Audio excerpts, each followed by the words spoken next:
ಪಾದಯಾತ್ರೆ ಮಾಡ್ತಾ ಇದ್ದಾರಲ್ಲ, ಅದಕ್ಕೋಸ್ಕರವಾಗಿ ನಾವು ಜನಾಂದೋಲನ ಮಾಡಿದ್ದೀವಿ. ಅದು ಸುಳ್ಳು ಅಂತ ಜನಗಳಿಗೆ ಹೇಳಲಿಕ್ಕೆ, ಸುಳ್ಳು ಆರೋಪಗಳನ್ನು ಇಟ್ಟುಕೊಂಡು ಪಾದಯಾತ್ರೆ ಮಾಡ್ತಾ ಇದ್ದಾರೆ. ಸಿದ್ದರಾಮಯ್ಯನವರಿಗೆ ಕಪ್ಪು ಮಸಿ ಬಳಿಲಿಕ್ಕೋಸ್ಕರ ಪ್ರಯತ್ನ ಮಾಡ್ತಾ ಇದ್ದಾರೆ. ಈ ಸರ್ಕಾರವನ್ನು, ಜನರ ಆಶೀರ್ವಾದದಿಂದ ಬಂದಿರತಕ್ಕಂಥ ಸರ್ಕಾರವನ್ನು ಡಿಸ್ಲಾಡ್ಜ್ ಮಾಡಲಿಕ್ಕೆ ಪ್ರಯತ್ನವನ್ನು ಮಾಡ್ತಾ ಇದ್ದಾರೆ.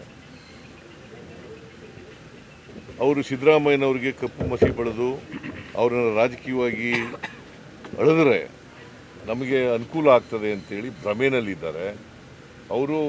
ಅವರ ಹಗರಣಗಳು ಬೇಕಾದಷ್ಟು ಇದ್ದಾವೆ. ಅವೆಲ್ಲನೂ ಕೂಡ ಎಕ್ಸ್ಪೋಸ್ ಮಾಡ್ತೀವಿ ನಾವು. ನಿನ್ನೆ ಕೆಲವು ಹೇಳಿದ್ದೀನಿ, ಇನ್ನೂ ಕೆಲವೆಲ್ಲ ವಿಚಾರಣೆಯಲ್ಲಿದ್ದಾವೆ.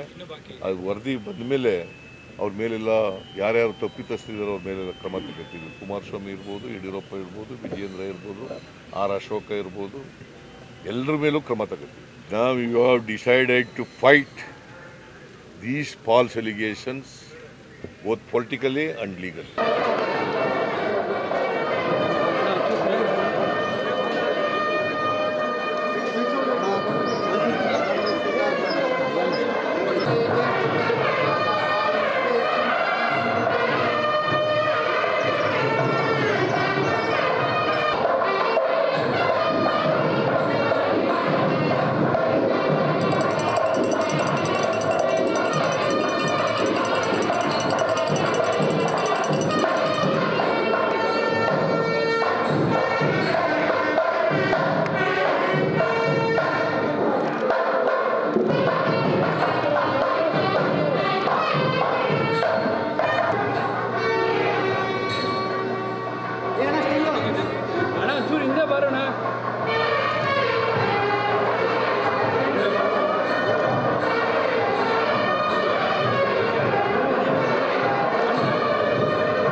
ಮೇಡಮ್ ಇಸೂರು ಹಿಂದೆ ಬನ್ನಿ, ದೇವ್ರು ಕಾಣಿಸ್ತೆ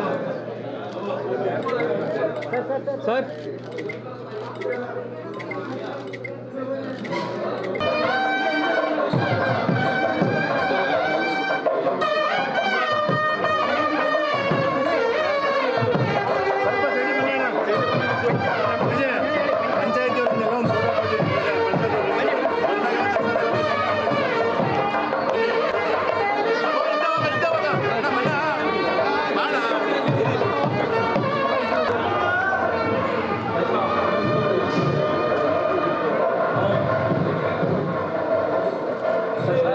ನಿಮಿಷ